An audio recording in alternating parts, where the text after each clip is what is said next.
So that's about the time I stood up and looked behind to see what it was, what really was back there. And it was three bulky-looking creatures. I don't believe in most UFO sightings because they're so easy to fake. But there are a few that make me wonder if something is really out there.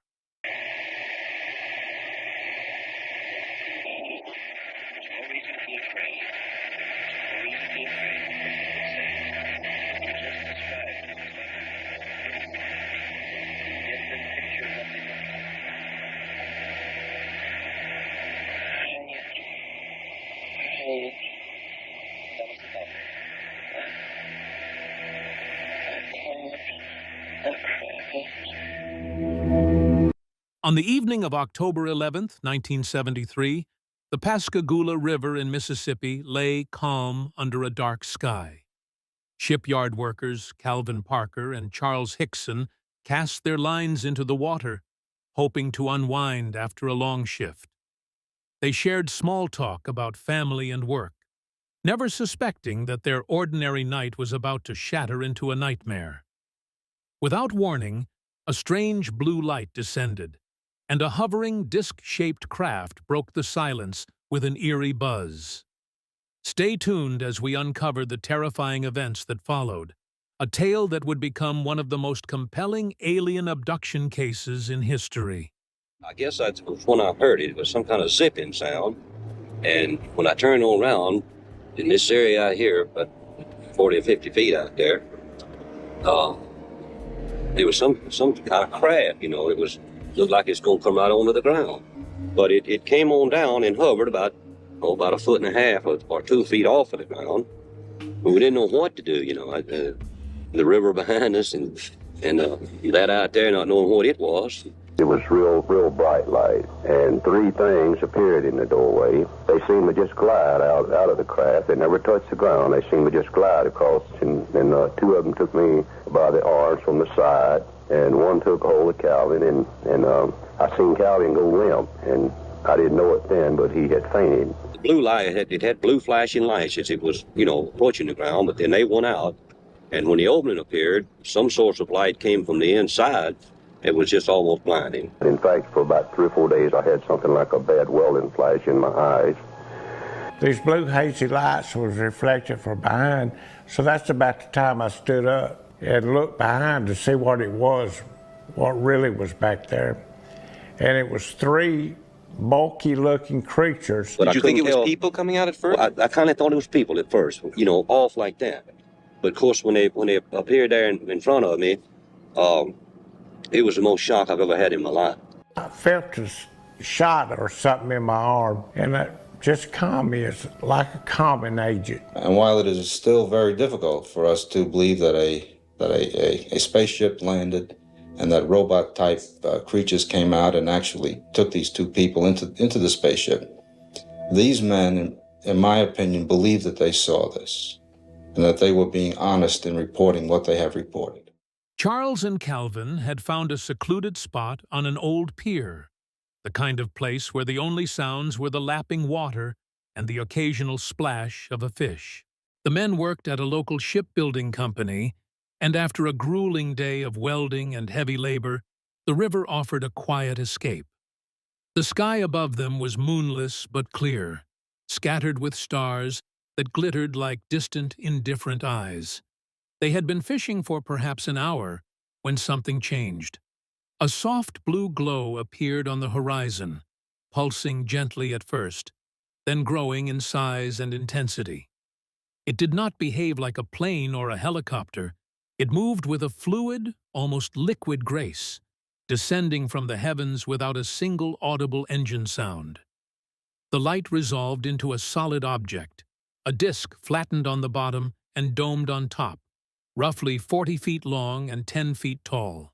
It hovered above the water just a few dozen yards away, and from it came a deep, rhythmic buzzing that vibrated through the wooden pier and up into their bones. Charles froze, his fishing rod forgotten. Calvin, only 19 years old and on his first day of work with Charles, felt his heart hammer against his ribs. They wanted to run, to scream, to do anything. But before either man could act, the craft's surface seemed to shimmer and three shapes emerged. They did not drop from an open hatch. They floated out, passing through the metal hull as if it were made of mist. The creatures drifted toward the men, hovering inches above the ground, and with every inch they closed, the buzzing grew louder, a sound like 1,000 angry hornets trapped inside a steel drum.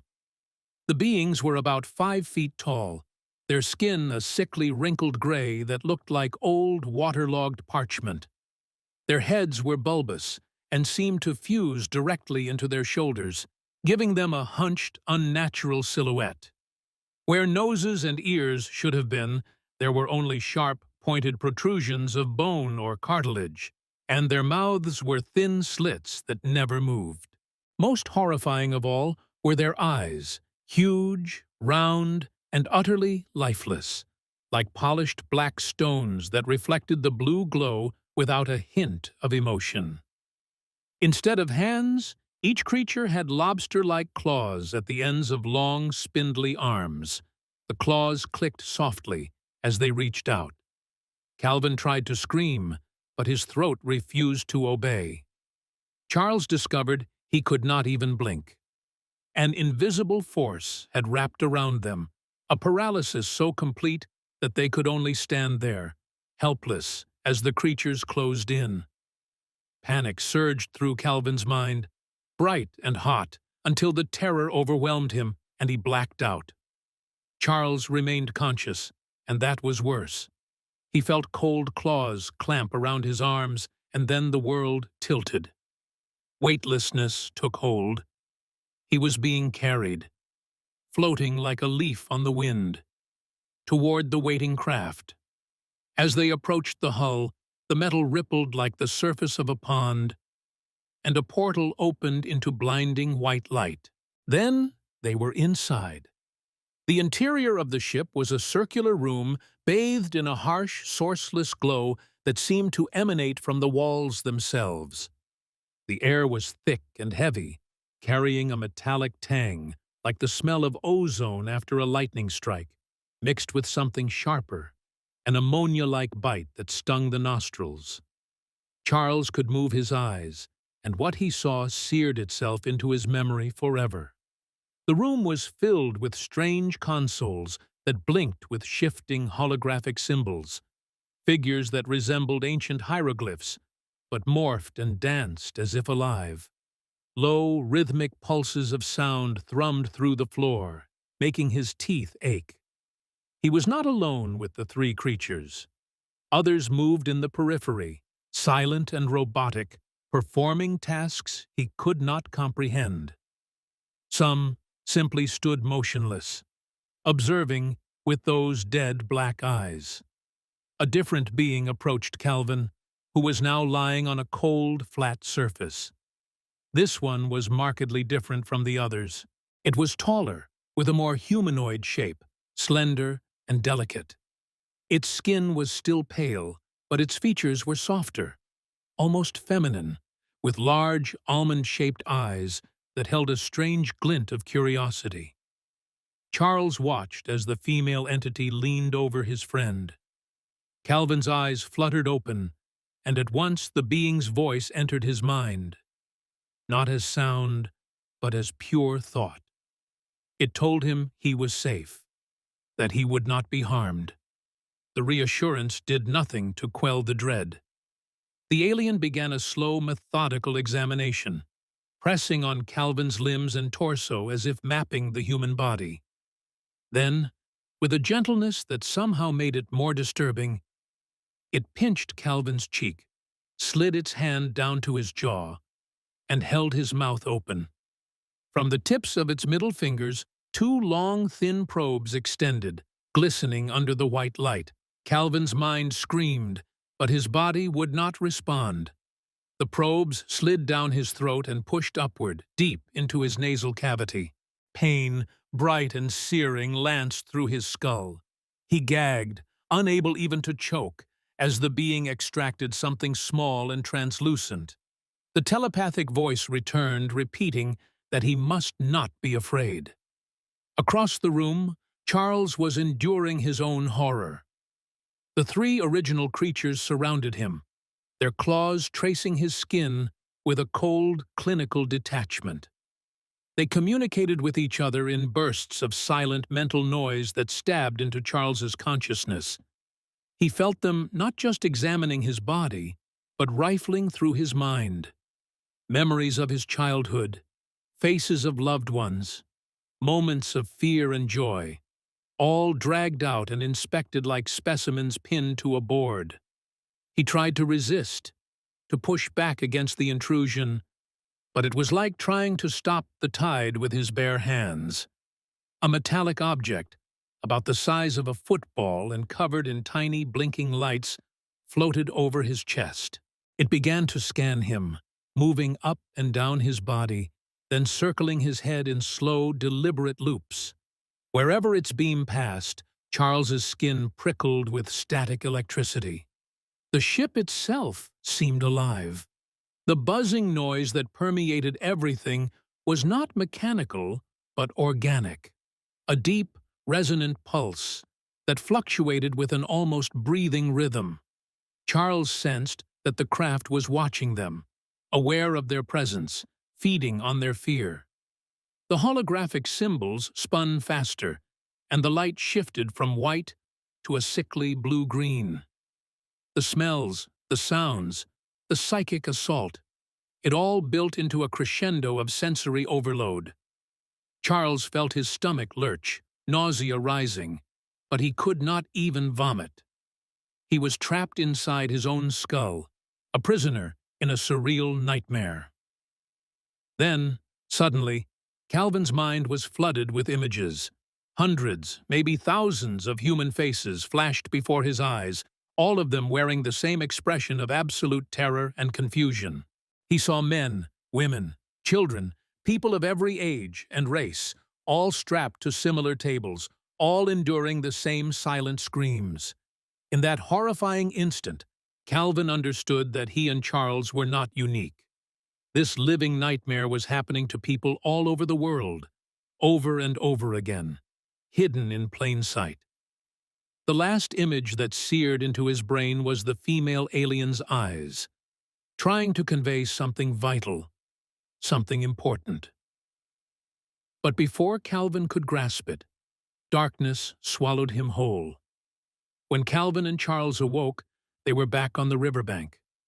The craft was gone, the sky was quiet, and the only sound was the gentle ripple of the water. They were disoriented, trembling, drenched in cold sweat. Charles looked at his watch. According to the dial, only about 20 minutes had passed since the blue light first appeared, though it felt like they had been gone for hours. The two men stumbled to their feet, gasping, trying to make sense of what had just happened. After pulling themselves together, they decided they had to tell someone. Their first call was to the Air Force, but the voice on the other end was dismissive, telling them the military did not handle UFO reports and that they should contact the local police. At the Jackson County Sheriff's Department, Sheriff Fred Diamond and his officers listened to the men's story with raised eyebrows. It sounded like pure fantasy, the ravings of drunks or pranksters. Yet, as Charles and Calvin spoke, their voices cracked with undeniable terror. Something had genuinely frightened these two working men to their core. The sheriff decided on a simple test. He told Calvin and Charles to wait in an interview room, and then he left them alone, completely unaware that a tape recorder was running. If their story was a hoax, the officers were certain the men would drop the act and talk normally the moment they thought no one was listening. Instead, what the hidden microphone captured was chilling. Calvin's voice, raw with fear, broke the silence. "I had been through enough hell on this earth, and now I got to go through something like this." Charles tried to calm him, but his own words were thick with dread.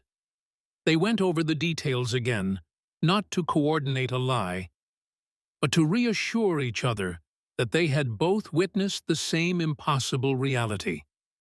There was no hint of deceit, only the trembling aftermath of genuine trauma. That recording, known today as the secret tape, became a cornerstone of the case. When the sheriff heard it, his skepticism wavered.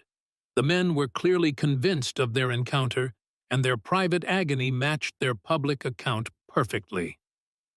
The story leaked to the media, and soon Pascagoula was swarming with reporters, UFO researchers, and the simply curious. Charles and Calvin agreed to undergo polygraph examinations, and they passed repeatedly. Even seasoned investigators admitted that if the men were lying, they were doing so with a consistency that defied explanation.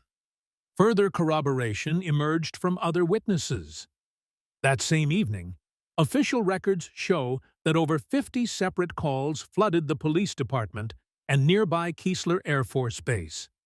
Callers reported seeing a large oval-shaped object with bright blue lights moving slowly and silently over the river. Many of these reports came in before any news of the Parker Hickson story had gone public. The descriptions matched the men's account with uncanny precision. Skeptics could not explain away so many independent sightings. The years that followed were not kind to either man. Charles Hickson embraced the role of accidental celebrity, speaking at UFO conferences and giving interviews, always recounting his experience with unwavering conviction. He claimed that the abduction was only the beginning. In January 1974, he said, "A tall, beautiful female entity with pale skin and large almond-shaped eyes visited his home. She delivered a telepathic message of peace and cosmic unity, warning that humanity was poisoning its planet and must change its ways."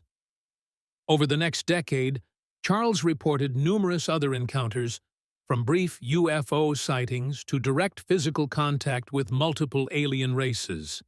He described beings who expressed deep concern about nuclear weapons and environmental destruction, and others who showed him visions of advanced, clean energy technologies. In 1983, Charles claimed he had received a small implant, a tracking device that the aliens used to monitor his health. To his supporters, he was a genuine contactee. To his detractors, he was a man embellishing his story for attention and profit. And indeed, in time, Charles wrote a book. Calvin Parker, who had stayed largely out of the spotlight for 20 years while battling severe post-traumatic stress, eventually stepped forward to tell his side of the story as well. And he, too, wrote a book. For skeptics, this commercial aspect tainted the narrative, but for believers, the men's ongoing trauma and consistency were proof enough. The Pascagoula incident did something more than just stun a small Mississippi town. It forced the world to confront the possibility that alien abductions were far more widespread than anyone had dared to imagine. Similar accounts from seemingly credible people had been emerging for decades. In 1961, Betty and Barney Hill, an interracial couple from New Hampshire, claimed they were taken aboard a spacecraft and examined by small beings with gray skin and large wraparound eyes. Under hypnosis, they recalled a star map shown to them by their captors, a map that some astronomers later suggested corresponded to the Zeta Reticuli star system. In 1975, logger Travis Walton disappeared for 5 days after a UFO encounter in Arizona's Sitgreaves National Forest. His 6 co-workers, who witnessed a beam of light strike Travis and then saw the craft vanish, were initially suspected of murder until he reappeared with a tale of escaping his examination room and meeting taller, more human-like beings. In 1985, author Whitley Strieber's book, Communion, detailed his own harrowing experiences with short, large-eyed entities who performed painful medical procedures on him, including what he described as a needle being inserted into his brain. The book became a bestseller and was even adapted into a film. Then there was the Allagash abduction of 1976, where 4 men on a camping trip in Maine were taken aboard a craft and examined by thin, long-necked beings with similar large heads. All of these cases shared chilling echoes: paralysis, levitation, invasive examinations, telepathic communication, and lost time. But for every mystery, there is a search for rational explanation. Psychologists and neurologists point to a phenomenon that might account for many abduction experiences: hypnagogic hallucinations. These are vividly realistic sensory events that occur in the twilight state between wakefulness and sleep, when the brain begins to shut down motor functions to prevent us from acting out our dreams, a process that normally goes unnoticed because we are unconscious. An unfortunate few remain partly aware. This sleep paralysis is terrifying. The body is frozen, the chest feels heavy, and the mind can conjure figures, often dark humanoid shapes or spectral hags, that seem utterly real. Auditory hallucinations, particularly a loud buzzing or humming, are common. The old hag syndrome, reported across cultures for centuries, features exactly these elements: a sinister presence, paralysis, pressure on the body, and sometimes sensations of violation. The parallels to alien abduction accounts are striking. Calvin himself initially told the sheriff that he had been asleep during the incident, only to recover the memories later. Charles, a man in his 40s, was an authority figure to the teenage Calvin, and hearing the story repeatedly could have led the younger man's malleable memory to construct vivid, false recollections that felt entirely genuine. Both men had been drinking that night, and afterward, the stress drove them to drink even more. Charles's narrative grew more elaborate over time, feeding public fascination. Yet none of this erases the lived reality of their trauma. Whether the creatures of Pascagoula were visitors from another world, phantoms born from the deep crevices of the sleeping brain, or something else entirely, the terror that Calvin Parker and Charles Hickson experienced that October night was authentic beyond doubt. The secret tape captured real human anguish, not performance art. And the fact remains that thousands, perhaps millions of people around the world carry similar scars. They have been dismissed as delusional, attention-seeking, or mentally ill. But their suffering is not imaginary, and being told that it was just a dream does nothing to heal the wounds. Understanding the mechanisms of hypnagogia and sleep paralysis may not provide all the answers, but it can offer a lifeline. Recognizing that the mind can construct a hyper-real nightmare in that razor-thin slice between consciousness and slumber helps to demystify the horror. It gives a name to the monster. Now let's turn our attention to another UFO sighting that remains a mystery to this day. In Siberia, a person saw a triangular-shaped UFO hovering low over a mountain. The person came up with a clever idea. They flew a drone to get a closer look. The UFO moved on its own, but there was no crew inside and no equipment that looked familiar. The drone recorded the craft's movements for several minutes. Then, the UFO suddenly flew away. The video has since become very popular online, but government officials have not yet responded to the incident. People are watching the footage closely, but so far no one has explained what the object really was. The video remains unconfirmed by authorities, leaving many questions unanswered. If this case captivated you, please like this video, share it with your friends, and subscribe for more deep dives into the unexplained. Drop a comment below and tell us what you think really happened that night on the river. Until next time, keep questioning, keep searching, and never stop exploring the mysteries that lie just beyond the edge of our understanding.